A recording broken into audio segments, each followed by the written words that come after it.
29/12/2024 revised अव्यक्तवाणी है 31/12/2002। Heading है इस नए वर्ष में सर्व खजाने सफल कर सफलता मूर्त बनने की विशेषता दिखाओ। आज नवयुग रचता नव जीवन दाता बाप दादा नव वर्ष मनाने आए हैं। आप सभी भी नव वर्ष मनाने आए हो या नव युग मनाने के लिए आए हो। नव वर्ष तो सभी मनाते हैं, लेकिन आप सभी नव जीवन, नव युग और नव वर्ष तीनों ही मना रहे हैं। क्या क्या मना रहे हैं? क्या क्या मना रहे हैं? 3 नव जीवन और नव युग। कैसे?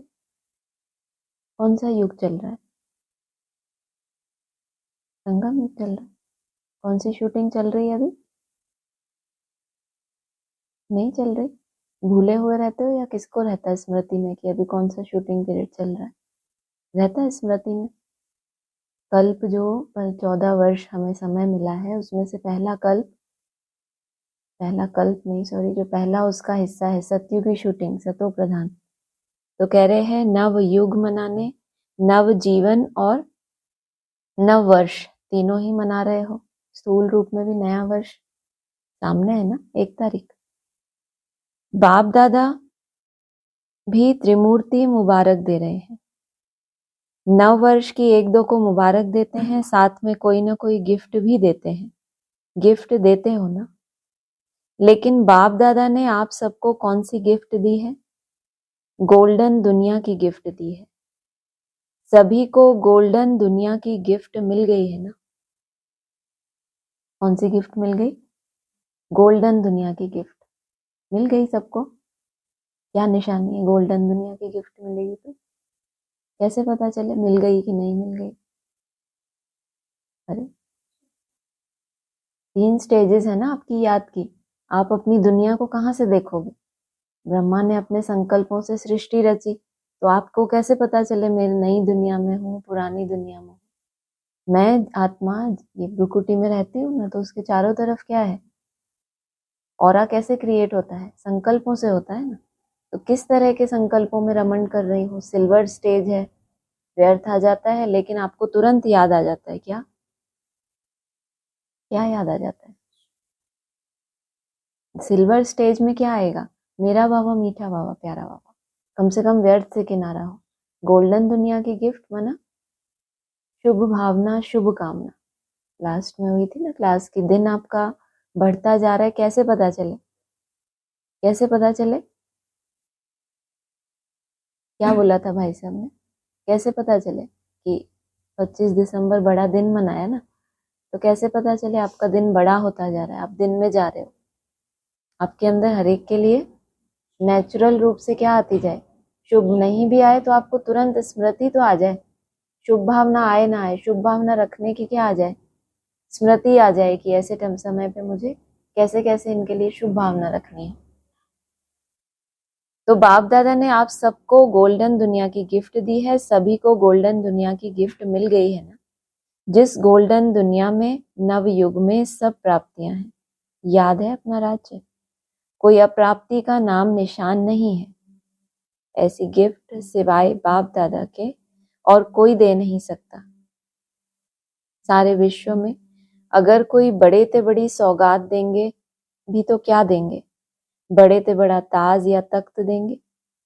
जब स्थापना हुई थी, आगे आगे बैठे हैं स्थापना वाले, तब आदि में ही ब्रह्मा बाप बच्चों से पूछते थे कि अगर आपको आजकल की कोई भी रानी ताज या तख्त दे तो आप जाएंगे? अपना तख्त और ताज क्या दे दे? आपको दे दे तो आप जाएंगे? ब्रह्मा बाबा पूछते थे। किससे? जो आदि स्थापना वाले हैं उनसे पूछते थे। याद है ना? तो बच्चे कहते थे इस ताज और तख्त को क्या करेंगे? जब बाप मिल गया तो यह क्या है? तो इस गोल्डन वर्ल्ड की गिफ्ट के आगे कोई भी गिफ्ट बड़ी नहीं हो सकती। कई बच्चे पूछते हैं वहां क्या क्या प्राप्ति होगी। यहाँ प्राप्ति नहीं हो पाई तो बाप दादा से क्या पूछते हैं कि हमें वहां क्या क्या प्राप्ति होगी। यहाँ तो उन्होंने स्वीकार कर लिया कि यही पुरानी मन बुद्धि, यही पुराना संस्कार, जब तक ये शरीर है यही रहेगा। तो बाप दादा कहते हैं प्राप्तियों की लिस्ट तो लंबी है, लेकिन सार रूप में क्या कहेंगे? अप्राप्त कोई नहीं वस्तु जो जीवन में चाहिए, वह सब प्राप्तियां होंगी। तो ऐसी गोल्डन गिफ्ट की अधिकारी आत्माएं हो, अधिकारी हैं ना? डबल विदेशी अधिकारी हैं, हाथ हिलाते हैं। सभी राजा बनेंगे तो इतने तख्त तैयार करने पड़ेंगे। बाप दादा कहते हैं वह तख्त तो तख्त है, सर्व प्राप्ति है, लेकिन इस संगम युग का स्वराज्य उससे कम नहीं है। अभी भी राजा हो ना, प्रजा हो या रॉयल फैमिली हो, क्या हो, एक ही बाप है जो फलक से कहते हैं कि मेरा एक एक बच्चा राजा बच्चा है। राजा हो ना, राजयोगी हो कि प्रजा योगी हो, इस समय सब दिल तख्त नशीन स्वराज्य अधिकारी राजा बच्चे हैं। इतना रूहानी नशा रहता है ना, क्योंकि इस समय के स्वराज्य से ही भविष्य राज्य प्राप्त होता है। कैसे पता चलेगा? ये राजयोगी का पुरुषार्थ है, ये प्रजा योगी का। किसकी प्रजा और किसके ऊपर राजा? स्वयं माना अपनी इंद्रियों के राजा, हम जैसे चाहें उनको वैसे चलाएं। और फिर प्रजा माना मन बुद्धि का उन आकर्षणों के प्रभाव में आ जाना, आंखों का आकर्षण, मुख का आकर्षण। तो यह संगम युग बहुत बहुत बहुत अमूल्य श्रेष्ठ है। संगम युग को बाप दादा और सभी बच्चे जानते हैं। खुशी खुशी में संगम युग को नाम क्या देते हैं? मौजों का युग। क्यों? यहाँ संगम जैसी मौज सारे कल्प में नहीं है। कारण परमात्मा मिलन की मौज सारे कल्प में अब मिलती है। संगम युग का एक एक दिन क्या है? मौज ही मौज है। मौज है ना? मौज है, मूंझते तो नहीं हो ना। दो ही बातें हैं, एक मौज और दूसरा मूंझना। हर दिन उत्सव है क्योंकि उत्साह है, उमंग है, उत्साह है कि अपने सर्व भाई बहनों को परमात्मा पिता का बनाए। सेवा का उमंग उत्साह रहता है ना, यह करें यह करें, प्लान बनाते हो ना। क्योंकि जो श्रेष्ठ प्राप्ति होती है तो दूसरे को सुनाने के बिना रह नहीं सकते। ये कैसी आत्माएं हैं? श्रेष्ठ प्राप्ति हो गई, जब तक दूसरे को ना सुनाए, ये कौन से धर्म की आत्माएं हो गई? दूसरों को जब तक ना सुनाए रह ही नहीं सकते कि हमें ये मिला है, समाने की शक्ति। सागर के बच्चे, और थोड़ी सी प्राप्ति हो गई, श्रेष्ठ, ऐसे नहीं सर्वश्रेष्ठ एकदम टॉप पहुंच गए, बताएंगे जरूर। सेवा में थोड़ा सा एक्स्ट्रा करेंगे, होता है ना, 4-5 फील्ड में सेवा करते हैं, उनमें से कोई थोड़ा ज्यादा ध्यान रखेगा, कोई थोड़ा छिटकेगा कि ठीक है। तो जिसने ज्यादा किया कभी ना कभी तो वर्णन करेगा ना कि मैं इतना ईमानदारी से करता हूँ, ये तो निकल लेते हैं, ये तो भाग लेते हैं। तो समाया किया, लेकिन कर्तापन का भान गया कि मैंने किया, तभी तो कभी ना कभी उसको बोलना पड़ता है ना कि ये मैंने किया। करते समय निमित्त भाव रहा ही नहीं तो कभी ना कभी मुख से निकलेगा, ये तो ऐसे करते हैं, मैं तो इतने अच्छे से करता हूँ, उसमें मेरा कितना टाइम जाता है, इसलिए मुझे ऐसे हो जाता है, मेरा चार्ट भी कम हो जाता है। तो ये बखान, इतना सारा बखान हो गया। तो दूसरे को सुनाने के बिना रह नहीं सकते। इसी संगम युग की प्राप्ति गोल्डन वर्ल्ड में भी होगी। अभी के पुरुषार्थ की प्रारब्ध भविष्य गोल्डन वर्ल्ड है। तो संगम युग अच्छा लगता है या सतयुग अच्छा लगता है? क्या अच्छा लगता है? संगम में अच्छा है ना? Question mark. क्या अच्छा लगता है? सतयुगी स्टेज बन जाए वो अच्छा लगता है या संगम में रहे वो अच्छा लगता है? संगम में अच्छा लगता है कि कभी माया के बन जाए, कभी बाप के बन जाए। संगम माना संगम, कलयुग भी रहे उसमें और बीच बीच में कभी थोड़ा सतयुग भी आ जाए, ऐसा अच्छा लगता है? अच्छा लगता होगा, अभी तो बोला सबने संगम युग। संगम अच्छा है ना, सिर्फ बीच बीच में माया आती है, थोड़ा थोड़ा कभी मूंझ जाते हैं, अब आदत ही पड़ गई है।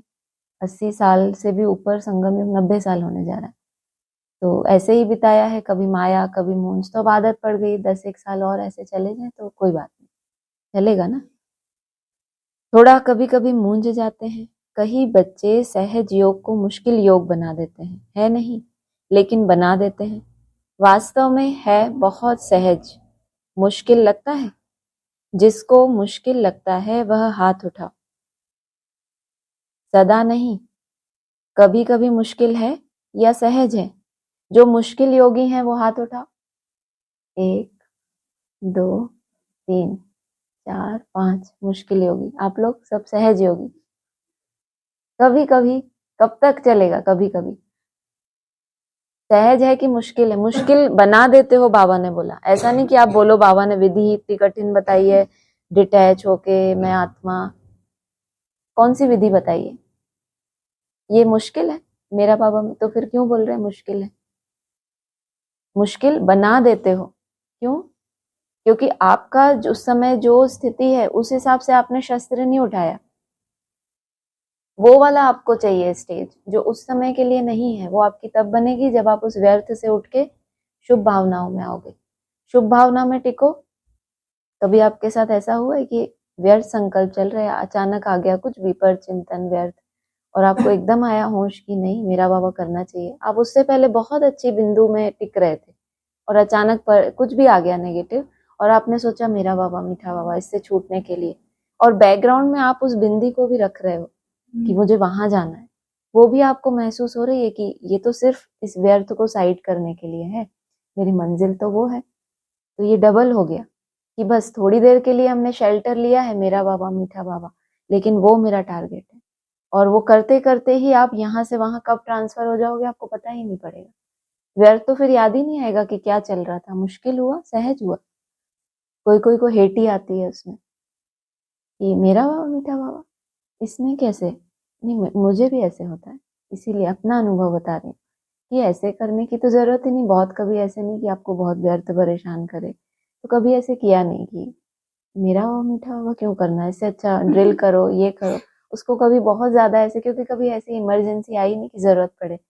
इमरजेंसी होती है तब ऐसा कोई शस्त्र निकालते हैं ना, उससे पहले हम लड़ पा रहे हैं दुश्मन से, तो फिर क्यों जरूरत पड़े। लेकिन जब आप उसको यूज करते हो और बैकग्राउंड में आपका वो पॉइंट भी साथ में है, तो उसकी वैल्यू का पता चलता है कि ये तो सिर्फ थोड़ी देर हमें इस माया को साइड में करना है, उसके बाद हमारा लक्ष्य। तो जो मेरा बाबा आपको बीच में सिल्वर सॉरी गोल्डन स्टेज तो आएगी ही, क्योंकि जब आप मेरा बाबा मीठा बाबा करोगे तो नेगेटिव गया, उसके बाद क्या बचा? पॉजिटिव। लेकिन वो भी थोड़ा समय, वो आपको सीधा डायमंड तक भी ले जाता है। ये अनुभव की बात है। तो मुश्किल हुआ या सहज हुआ? कौन कौन मुश्किल योगी हैं, हाथ उठाओ। अरे अब कोई एक ही लाइन में सब सहज योगी बन गए, कितना अच्छा ज्ञान है, जादूगर है बाबा। मुरली में जादू इसी को कहते हैं ना। माताएं मुश्किल योगी हो या सहज योगी हो, कोई मुश्किल योगी है, अब कोई हाथ नहीं उठा रहा है, इसमें ऐसा लिखा है, कोई भी हाथ नहीं उठा रहा। सारी सभा में हाथ कैसे उठाएंगे? संकोच तो नहीं होता किसी को? जबकि ये तो चैलेंज किया हुआ है क्लासेस में कि मेरा बाबा मीठा बाबा करना भी बहुत मुश्किल है। ये अनुभव तो होगा सभी को। कोई कोई टाइम ऐसा होता है जब आपको वो मेरा बाबा स्मृति में ही नहीं आता। इसलिए तो बोला माया को दूर भगाना, शुभ संकल्प आ जाए वो अलग बात, लेकिन आपको स्मृति आए पहले कि मुझे इस टाइम पर क्या करना है। नहीं तो हमारा लंबा टाइम उसमें चला जाता है, फिर जाके याद आता है कि अरे अभी तो कितना टाइम मेरा चला गया इसी में। सभी बच्चे फलक से कहते हैं मेरा बाबा है कि दादियों का बाबा है? मेरा बाबा है ना। हर एक कहेगा पहले मेरा, ऐसे है। यह सिंधी लोग सभी बैठे हैं ना। मेरा बाबा है या दादी जानकी का है, दादी प्रकाशमणि का है, किसका है? मेरा है। सारा दिन क्या याद रहता है? मेरा ना। बाप कहते हैं बहुत सहज युक्ति है। जितनी बार मेरा मेरा कहते हैं, सारे दिन में कितनी बार मेरा शब्द कहते हो? अगर गिनती करो तो बहुत बार मेरा शब्द बोलते हो। जब मेरा शब्द बोलते हो तो बस मेरा कौन? मेरा बाबा। मुश्किल है? कभी कभी भूल तो जाते हो। बाप दादा कोई नया शब्द नहीं देता, जो सदैव कार्य में लाते हो मैं और मेरा। तो मैं कौन और मेरा कौन? कई बच्चे मुश्किल पुरुषार्थ क्यों करते हैं? देखो वही बात आई, सिर्फ सोचते हैं बिंदु सामने आ जाए, बिंदु बिंदु बिंदु, ऐसा 3 बार इसमें लिखा है, और बिंदु खिसक जाता है। क्योंकि शुरुआत ही विधि पूर्वक नहीं चले ना, कि नीचे की सीढ़ी से हम धीरे धीरे ऊपर की सीढ़ी चढ़ जाए, है ना। तो जितना बड़ा पुरुषार्थ थी तो फिर माया भी उतनी बड़ी आएगी ना। आप नीचे की सीढ़ी पे खड़े हो तो माया देखेगी, अरे ये तो मेरा बाबा कर रहा है, चलो किसी और के पास जाती हूँ जो बिंदु बिंदु बिंदु कर रहा है। तो कह रहे हैं बाबा, सिर्फ सोचते हैं कि बिंदु सामने आ जाए, बिंदु बिंदु बिंदु, और बिंदु खिसक जाती है। बिंदु तो है, लेकिन कौन सी बिंदु? मैं कौन हूँ, यह अपने स्वमान स्मृति में लाओ तो रमणीक पुरुषार्थ हो जाएगा। सिर्फ ज्योति बिंदु कहते हो ना तो मुश्किल हो जाता है। सहज पुरुषार्थ, मौज का पुरुषार्थ करो। इस नए वर्ष में पुरुषार्थ भी श्रेष्ठ हो, लेकिन श्रेष्ठ के साथ पहले सहज हो। नए वर्ष में बाबा क्या चाहता है? पुरुषार्थ कैसा हो? श्रेष्ठ तो हो, लेकिन श्रेष्ठ से पहले क्या होना चाहिए? श्रेष्ठ तो हो, उससे पहले सहज। अपने लिए उस विधि को लगातार करो जो आपके लिए सहज है। दूसरा कौन सी विधि कर रहा है, ये तो ऐसे बिंदु देखते हैं, ये तो ऐसे ड्रिल करते हैं, आपके लिए क्या सहज है? पहले उस नीचे वाली सीढ़ी पे खड़े होके उसको क्या करो, वहां पे अपने पैर जम जाएं कि ये सीढ़ी तो कोई बड़ी बात नहीं। नहीं तो वहां के लिए भी चैलेंज है कि मीरा बाबा मीठा बाबा याद आना भी क्या हो जाता है, मुश्किल। तो जो आपके लिए सहज है उसको क्या करो, निरंतर, फिर आगे बढ़ो। सहज भी हो और श्रेष्ठ भी हो, यह हो सकता है, दोनों साथ हो सकता है। डबल फॉरेनर्स बोलो, हो सकता है। तो बाप दादा देखेंगे, बाप दादा तो चेक करते रहते हैं ना। तो मुश्किल योगी कौन कौन बनता है? सहज योगी का यह मतलब नहीं कि अलबेलेपन का पुरुषार्थ। सहज योगी का मतलब कोई कोई क्या समझते, अरे इतना ये हठ योग, इतना सुबह सुबह उठ के घूमो, ये नहाओ ठंडे पानी से, ये सब क्या आ जाता है? भक्ति मार्ग में बहुत करते हैं ना ऐसा। लेकिन क्यों अपना रहे हो ये साधन? क्या बनना है आपको? इन इंद्रियों का राजा बनना है, या प्रकृति का जैसा वायुमंडल है आपका शरीर उसके अकॉर्डिंग वैसा खुद को ना ढाल पाए तो इसको कहेंगे राजयोगी या प्रकृति जीत। तो अलबेलेपन का पुरुषार्थ हो, श्रेष्ठ भी हो और सहज भी हो। श्रेष्ठ पुरुषार्थ कैसे पता चले श्रेष्ठ है?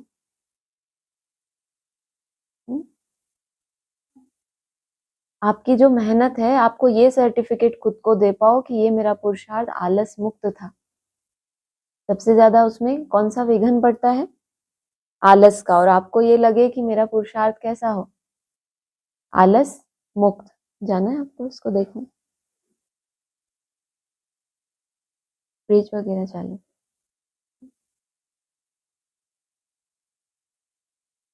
श्रेष्ठ भी हो और सहज भी हो। तो पांडव सहज योगी हैं। श्रेष्ठ पुरुषार्थ उसको कहेंगे कि आपने पूरे होशो हवास में अपना वो समय सफल किया। सहज तब कहेंगे कि जो विधि आपके लिए सहज है उसको अपनाओ, जो नहीं हो रहा उसके पीछे बहुत ज्यादा टाइम वेस्ट नहीं करना। बीच बीच में उस स्टेज में टिक के देखना है, लेकिन लगे व्यर्थ है तो फिर क्या करना है? फिर जो आपके लिए सहज है उसको निरंतर करना। देखना टीवी में आ रहा है, मुबारक हो। तो यह वर्ष कोई के आगे कोई मुश्किलात नहीं आएगी, क्योंकि सहज योगी हो। मुश्किलात नहीं आएगी अगर आप सहज योगी हो, लेकिन अलबेले नहीं बनना। समय प्रमाण इस नए वर्ष में सभी को विशेष यह लक्ष्य रखना है कि जो भी खजाने प्राप्त हैं, समय है, संकल्प है, गुण है, ज्ञान है, शक्तियां हैं, सबसे बड़ा खजाना संकल्प है। श्रेष्ठ संकल्प, शुद्ध संकल्प, इन सभी खजानों को हर रोज सफल करना है। खूब बांटो। दाता के बच्चे मास्टर दाता बनो, खूब बांटो। क्यों? सफल करना अर्थात सफलता को प्राप्त करना। तो यही इस वर्ष की विशेषता सदा कायम रखना। सफल करना है और सफलता है ही।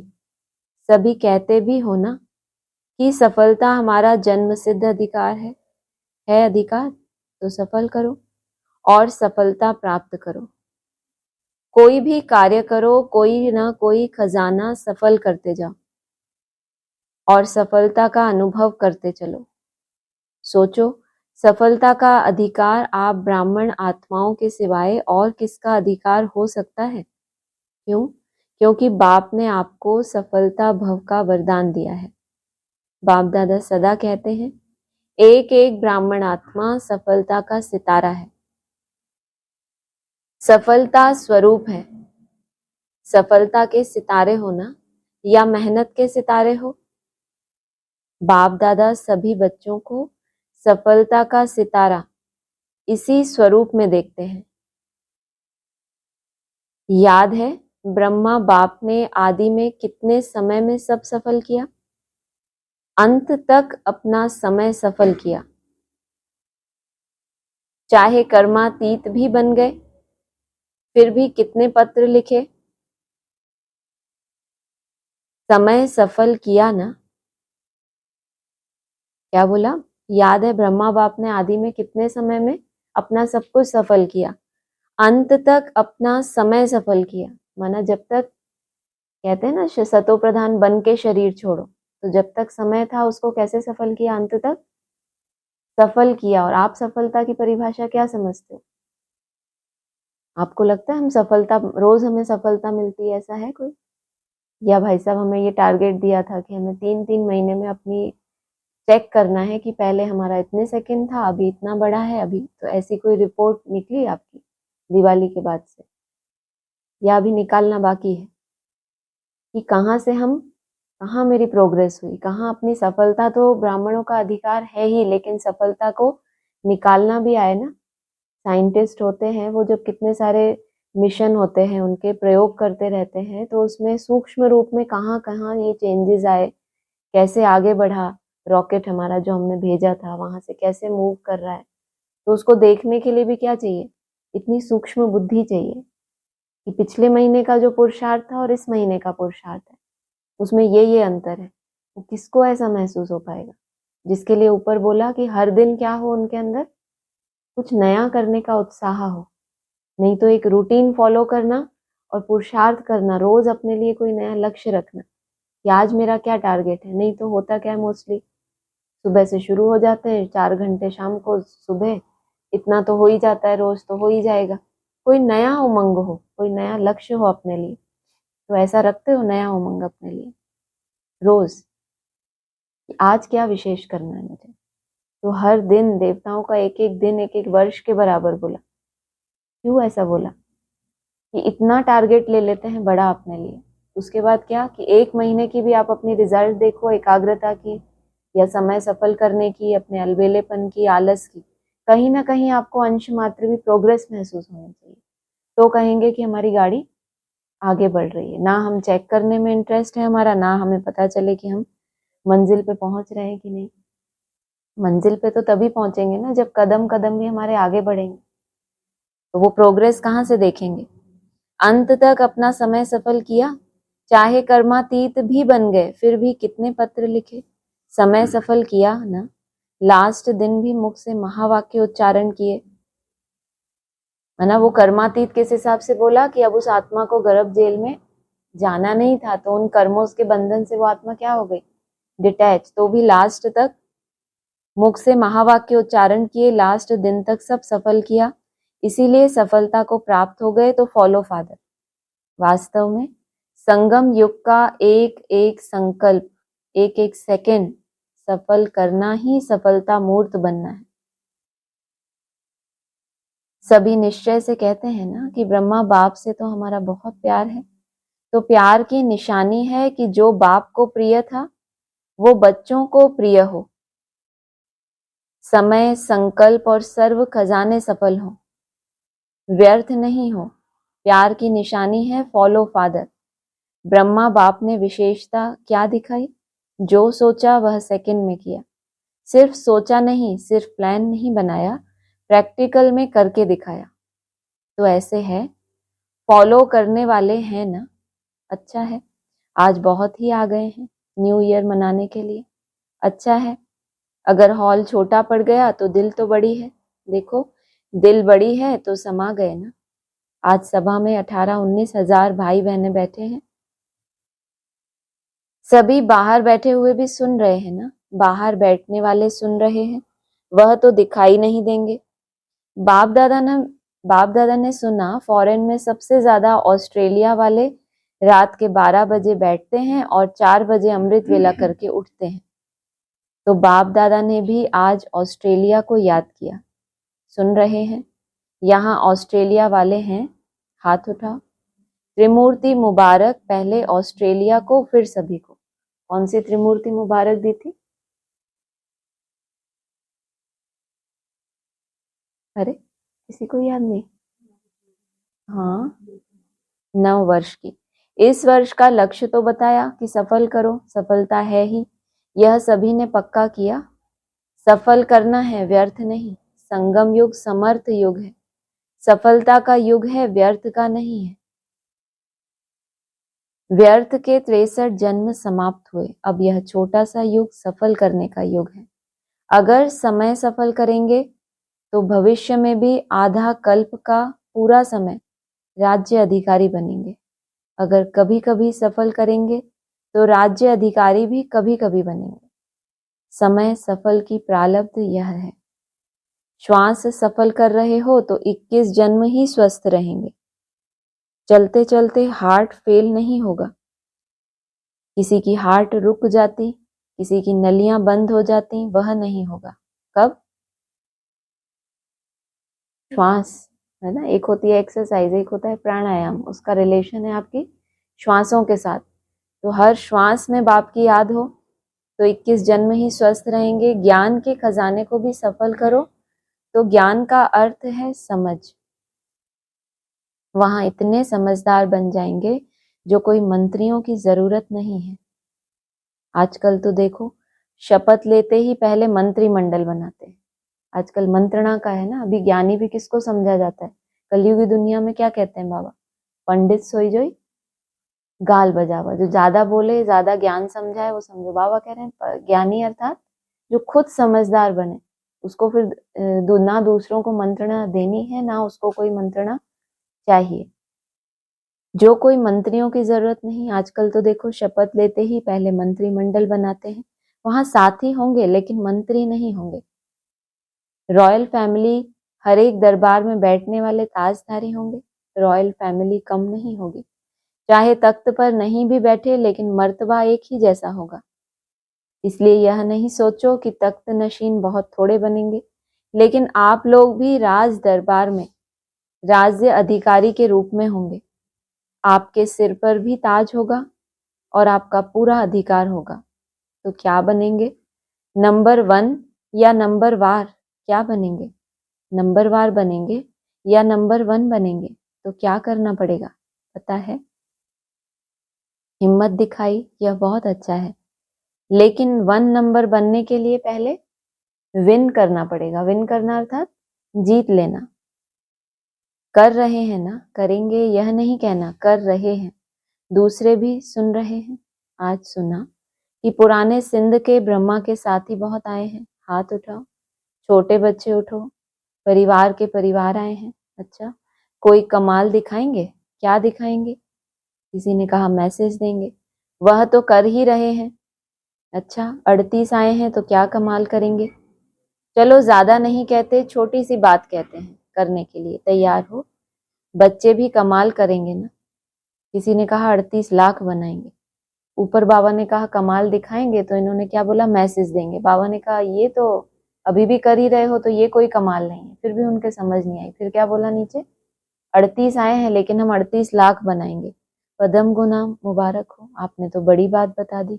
लेकिन बाप दादा छोटी बात कहते हैं। कैसे टॉन्ट मारा।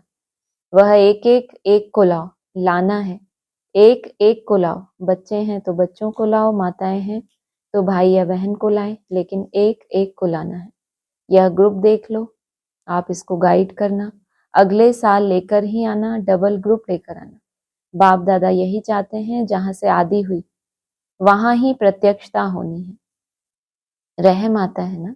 ब्रह्मा बाप के देश के वासी हो तो देशवासियों से प्यार होता है। आपके पास खजाने बहुत हैं। गुणों का खजाना कितना बड़ा है, शक्तियों का खजाना कितना बड़ा है। तो गुण दान, शक्तियों का दान करने वाले मास्टर दाता बनो। जो भी आए, चाहे संबंध में आए चाहे संपर्क में आए, लेकिन उनको कोई ना कोई गुण या शक्ति की गिफ्ट दे देना। गुणों का खजाना कैसे है आपके पास, और शक्तियों का कैसे पता चले गुणों का खजाना है कि नहीं। जिसमें खुद गुण होंगे उसकी विशेषता कैसे दिखाई देगी। तो दूसरों के गुण देखना कोई बहुत भारी बात नहीं होगी।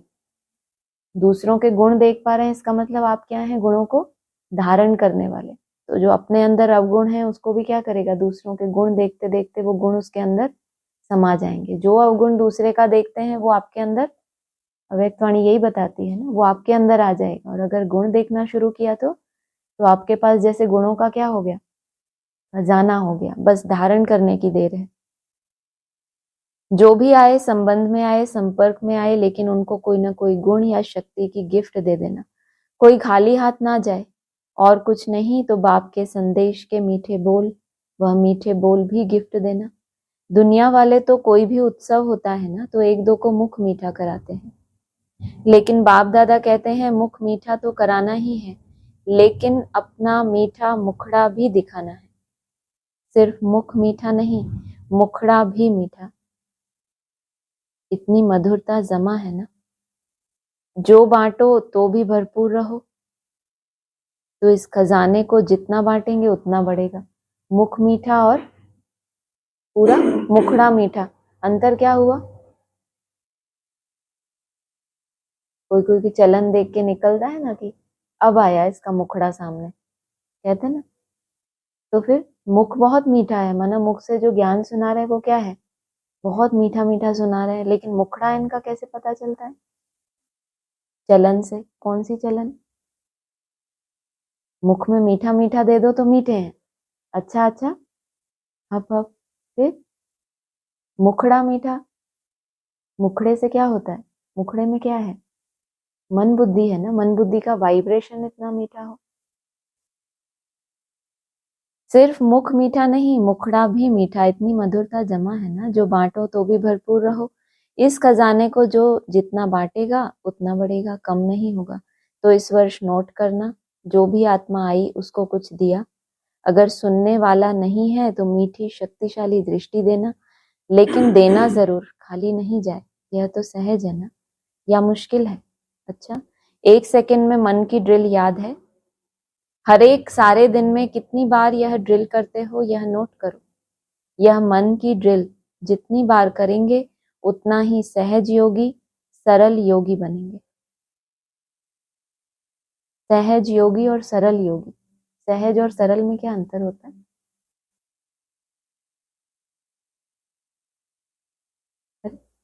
पता ही नहीं तो बनेंगे कैसे, या बनना ही नहीं, हम तो जैसे हैं बस अच्छे हैं। हाँ, सरलता का मतलब नहीं पता। अरे इजी नेचर, सरल स्वभाव माना कोई लाइन लिखी है आपके सामने, ये लिखा है, इसको पढ़ना सरल है, हिंदी को पढ़ना, या मुश्किल है। अब इंग्लिश लिखी है, किसी को नहीं इंग्लिश पढ़ना आता तो उसके लिए वो सरल है या जटिल है, कैसे इसको पढ़े। ऐसे ही आपका मुख और मुखड़े की बात आई ना, मुख बहुत मीठा है तो मुखड़ा भी कैसा हो, वाइब्रेशन भी कैसा हो, मन बुद्धि भी कैसी हो, सरल, कोई जटिलता या कुटिलता ना हो उसमें। जटिलता क्या होती है, हाँ जटिलता माना उलझे हुए, जटिल संस्कार जो बहुत कड़े संस्कार है। और कुटिलता माना, हाँ कुटिलता माना, देखो आप लोगों को कुछ पता नहीं क्या, नहीं पता सच में। कुटिलता माना वो कौटिल्य नाम था किसका, बहुत चालाक होते हैं ना। अब उनने तो विश्व कल्याण के लिए उनको चालाकी धारण करनी थी तो उनको सब माफ है, लेकिन कुटिलता भक्ति मार्ग में है ना, वो एक जटिला एक कुटिला, नाम सुना आपने। तो जैसा जिसका स्वभाव होता है वैसा उसको शास्त्रों में क्या मिलता है, नाम। कुटिल बुद्धि है इनकी, बहुत चालाक है, मुख से बहुत मीठे हैं लेकिन अंदर से कुटिलता भरी हुई है। सोचो आप। तो बाबा कह रहे हैं जितना यह मन की ड्रिल जितनी बार करेंगे उतना ही सहज योगी सरल योगी बनेंगे। एक तरफ मनसा सेवा, दूसरी तरफ मनसा की एक्सरसाइज। अभी अभी निराकारी, अभी अभी फरिश्ता। ब्रह्मा बाप आप फरिश्तों का आवाहन कर रहे हैं। क्या कर रहे हैं? ब्रह्मा बाप आप फरिश्तों का आवाहन कर रहे हैं। फरिश्ता बनके ब्रह्मा बाप के साथ अपने घर निराकार रूप में चलना और फिर देवता बन जाना। परम धाम जाने से पहले बीच में क्या है? सूक्ष्म वतन। वहां कौन इंतजार कर रहा है आपका? ब्रह्मा बाप। फिर ब्रह्मा बाप के साथ कहाँ जाना? मीडिया तो चाहिए या सीधे ही कूद पड़ोगे शिवालय में? नहीं चाहिए। फिर देवता बन जाना। बन जाएंगे। पहले क्या करना? सूक्ष्म वतन में। उससे पहले क्या करना पड़े? मनसा सेवा और मनसा की एक्सरसाइज। कभी निराकारी, कभी फरिश्ता। फिर फरिश्ता बनके ब्रह्मा बाप के साथ अपने घर निराकार रूप में चलना। उस रूप में नहीं चलना कि तुमको मच्छर बना के ले जाना पड़े। निराकार रूप अपना बना के चलना। ना बाप को एक थप्पड़ मार के बनाना पड़े, मच्छर बनाना पड़े, वैसा नहीं करना। और फिर क्या करना? अरे फिर देवता बन जाना। कितना सरल है। चारों तरफ से बहुत बहुत याद प्यार, चाहे कार्ड के रूप में, पत्रों के रूप में, बाप दादा के पास पहुंच गए हैं। बाप दादा जानते हैं, हर बच्चा यही समझते हैं मेरी याद बाबा को देना, लेकिन मिल गई है। याद प्यार देने वाले बहुत लाडले बच्चे बाप दादा के सामने हैं। इसलिए बाप दादा कहते हैं हर एक बच्चा अपने अपने नाम से मुबारक और दिल की दुआएं स्वीकार करे। आप सभी को भी नवजीवन, नवयुग और नए वर्ष की बहुत बहुत पदम पदम पदम पदम गुना मुबारक। और दिल की दुआएं हैं, याद प्यार और नमस्ते। बाप दादा ने सभी बच्चों को नए वर्ष की बधाई दी। चारों ओर के बहुत मीठे, बहुत प्यारे बच्चों को पदम पदम गुना न्यू ईयर की मुबारक हो। यह जो घड़ी बीत गई, यह है विदाई और बधाई की घड़ी। एक तरफ विदाई देनी है, जो अपने में संपन्न बनने में कमी अनुभव करते हो उसको विदाई देना। आप अपनी प्रोग्रेस के लिए जो भी एक कमी अनुभव करते हैं उसको इस पुराने साल के साथ क्या देना? विदाई देना। या आपको लगता है ये तो दुनिया वाले लोग करते हैं कि अभी पुराना साल जा रहा है तो मैं अपनी इस कमजोरी का त्याग करूंगा। जो हमारे हाथ में है, मन बुद्धि के अंदर कई तरह के हिसाब किताब है। वो जो चीज हमारे हाथ में है, अलबेलेपन का कोई स्वरूप है, आलस का कोई स्वरूप है, समय व्यर्थ करने का, लोभ का, क्रोध का, कोई भी हमारे पास ऐसा विघन रूप है तो उसको क्या करना? विदाई देना। आगे उड़ने के लिए बधाई, बधाई हो, बधाई हो, बधाई हो। अच्छा, ओम शांति। वरदान है स्मृति को अनुभव की स्थिति में स्थित करने वाले नंबर 1 विशेष आत्मा भव। क्या सुना आप लोगों ने? हाँ जी, क्या बोला? अभी अभी आप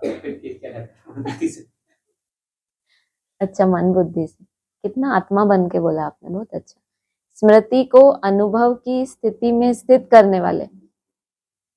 इसलिए तो मैं सोचूं कि बाबा से बच्चे शिकायत करते हैं, वही वही बातें आप मुरली में बोलते हो। कोई बच्चा कभी कहीं चला जाता है, कोई कभी कहीं चला जाता है, तो फिर टीचर को वो बात बतानी पड़ती है कि ये कल चला गया था, ये आज नहीं आया, ये आज एब्सेंट है। टीचर की पढ़ाई आगे ही नहीं बढ़ पाती। और जो रोज आता रहता है वो पढ़ पढ़ के खुद आगे चला जाता है बेचारा, फिर टीचर पढ़ा पढ़ा के रिटायर हो जाता है। ऐसा ही होता है ना। वो जिसको बनना था कलेक्टर, डॉक्टर, वो तो पढ़ गया, टीचर पढ़ा पढ़ा क्या करेगा?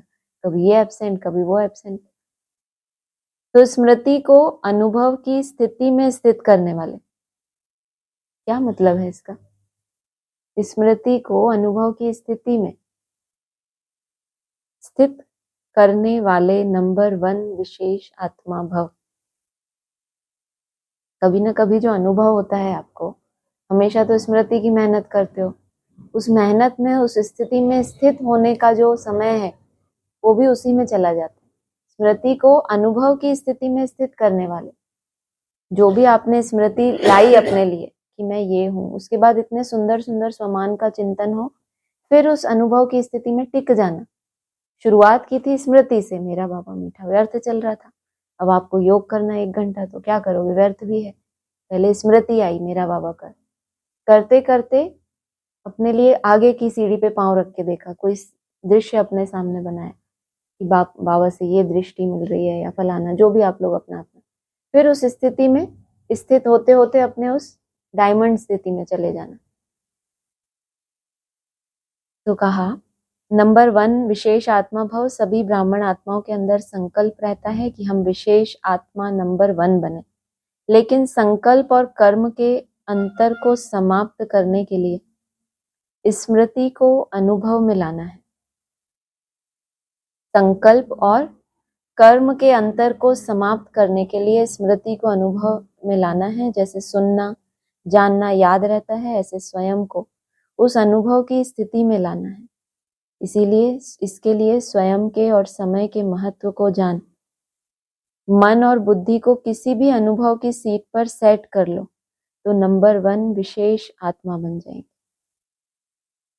कोई भी अनुभव जो आपको लगता है मेरे लिए ये सहज है, ये ड्रिल बनाना सहज है, इस तरीके से विधि में रहना सहज है, उसमें क्या हो जाओ सीट पर, उसकी लेंथ को बढ़ाते जाओ कि मेरे लिए ये सहज है तो चिंता नहीं कि अब बिंदु में टिकूं, उसकी लेंथ बढ़ाओ कि मैंने मेरा बाबा मीठा बाबा शुरू किया तो अगला ट्रैफिक कंट्रोल करने तक मैं कितनी बार भूला, आधे घंटे में फिर नया बजेगा ना टीसी, तब तक मैं कितनी बार भूला और मेरी स्मृति कितनी वीक थी उसमें, सिर्फ जाप की बात है।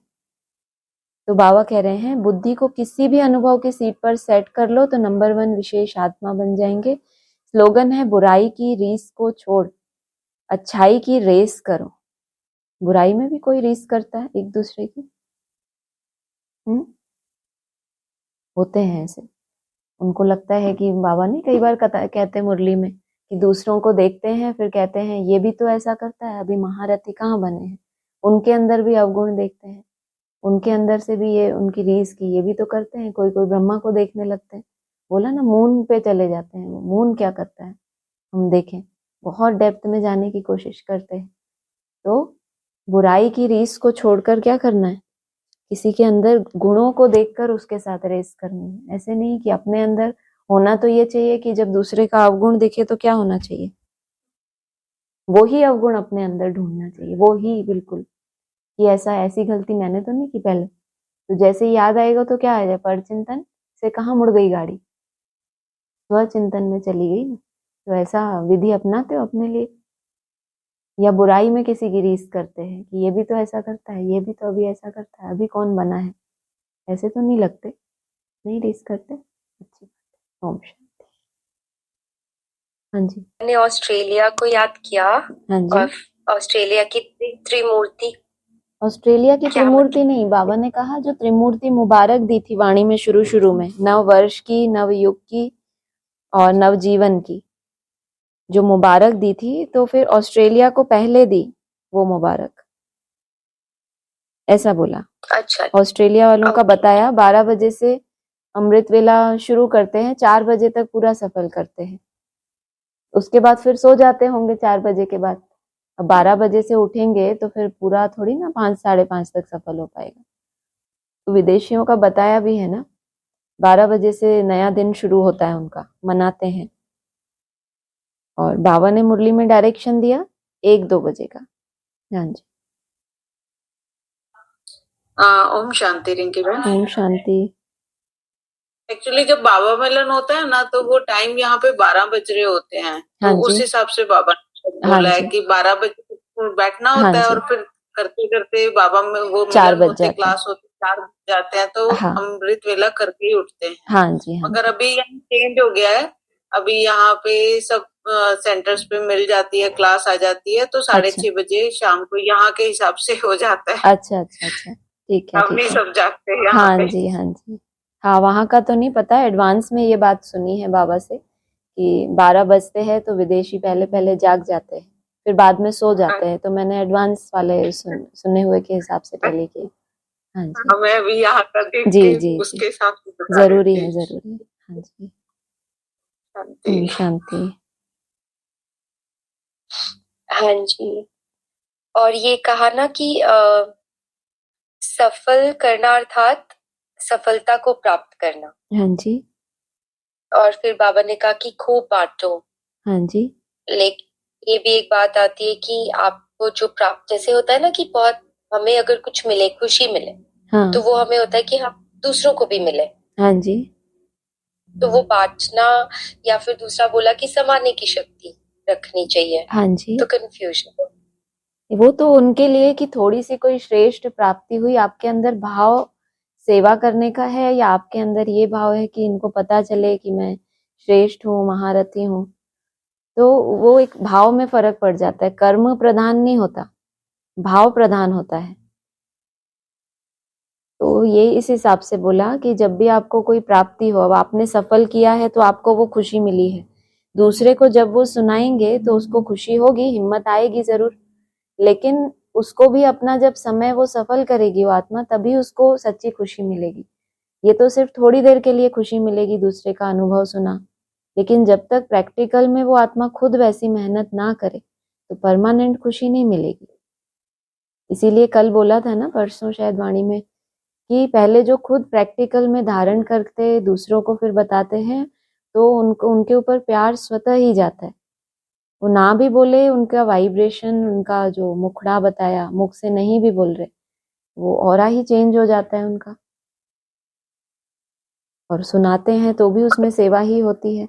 अगर किसी को हमारे अनुभव से आगे बढ़ने की प्रेरणा मिलती है तो वो भी सेवा ही है, भाव देखा जाता है। हाँ जी, हाँ जी। और उस दिन वो एक क्लास आपने शेयर करी है बहनों के साथ, जो डिस्कशन वाली, हाँ। उसमें कोई कथा की बात हुई है, कृष्ण की कथा, वो आपको कोई स्टोरी सुनाई गई थी, हमको भी सुनाओ। हाँ, वो जो ऋषि, एक शायद दुर्वासा ऋषि थे मुझे जहां तक याद है, और श्री कृष्ण, वो गोपियों को नदी क्रॉस करनी थी, तो श्री कृष्ण थे वहां पर, लेकिन नदी में उफान था तो और कोई नाव भी नहीं थी, तो उन्होंने श्री कृष्ण को विनती की कि हमें वो ऋषि को भोग लगाना है, तो आप ये नदी को बोलो कि हमें रास्ता दे। तो श्री कृष्ण ने उनको बोला कि आप यमुना जी को बोलो कि अगर श्री कृष्ण ने ब्रह्मचर्य का ही सदैव पालन किया है तो हमें रास्ता दे दो। तो उन्होंने, हंसने लगी गोपियां कि ये कैसे संभव है, लेकिन जब उन्होंने बोला ठीक है, जो आज्ञा मिली पालन किया, तो फिर देखा कि नदी ने रास्ता दे दिया। फिर उधर जाके ऋषि को भोजन कराया, तो ऋषि ने भी बहुत अच्छे से सारा स्वीकार किया, जो भी लेकर गए थे पकवान वगैरह सारे खा लिए। फिर उन्होंने ऋषि को बोला कि अब नदी को बोलो कि हमें रास्ता दे। तो फिर वो ऋषि ने उनको कहा कि आप यमुना को ये बोलो कि अगर ये ऋषि ने जीवन में कभी भी सिवाय दूब के कुछ नहीं खाया, तो उनको बोलो कि रास्ता दे। तो वो हैरान हो गई कि अभी अभी तो इन्होंने हमारे सामने सब कुछ खाया और ये कह रहे हैं नदी को ऐसा बोलो। तो फिर नदी को बोला, तो फिर भी उन्होंने यमुना ने उनको रास्ता दिया जाने के लिए। तो वो दिखाया है कि कर्तापन का भान नहीं होता है जहां पर, तो वो स्टेज उस तरीके से दिखाई है उन्होंने। हाँ जी। नहीं, वो मुझे समझ नहीं आया कि वो फिर भी रास्ता दिया, जबकि वो तो सच नहीं था। वही बात है ना, कि यही तो बात है कि भाव की बात है, कर्म की बात नहीं है। जैसे ऋषि ने पूरा भोजन स्वीकार किया, लेकिन लिप्त थे ही नहीं मन बुद्धि उनकी उसमें। माना जो बाप हमें यहाँ स्टेज देना चाहते हैं, कर्म करते हुए भी कर्म से न्यारे, कर्तापन का भान ही ना हो, तो फिर डिटैच हो गए ना। तो वो एक डिटैच अवस्था दिखाने के लिए उन्होंने ऐसा दिखाया कि जैसे गीता में तो मेन गृहस्थ योग दिखाया ना, कर्म योग को ऊंचा बताया, हठ योग या संन्यास योग को ऊंचा नहीं बताया। तो इस तरह का मिसाल इसलिए दिया कि लोग अपने घर गृहस्थ में रहकर भी ऐसे डिटैच अवस्था बना सकते हैं, जो सन्यासी लोग घर बार छोड़कर बनाते हैं। तो गीता में क्योंकि कर्म योग को आगे रखा है, प्रवृत्ति मार्ग को आगे रखा है, तो फिर वहां पे इस तरह का एग्जाम्पल दिया उन्होंने कि सब कुछ करते हुए भी जैसे डिटैच है वो आत्मा, उनके ऊपर लेप छेप ही नहीं लगता। जैसे कहते हैं ना भक्ति मार्ग में आत्मा निर्लेप है, तो ये आत्मा बन गए जो, उनके ऊपर कोई लेप छेप नहीं लगता वैसा। जी जी जी, समझ आ गई। ठीक है। हाँ जी। बस, और आज का स्लोगन बहुत अच्छा लगा। हाँ जी, बुराई की रेस छोड़कर अच्छाई में रेस करो। जी, हाँ जी, ठीक है। ठीक है। हाँ जी, ओम शांति। ओके, ओम शांति।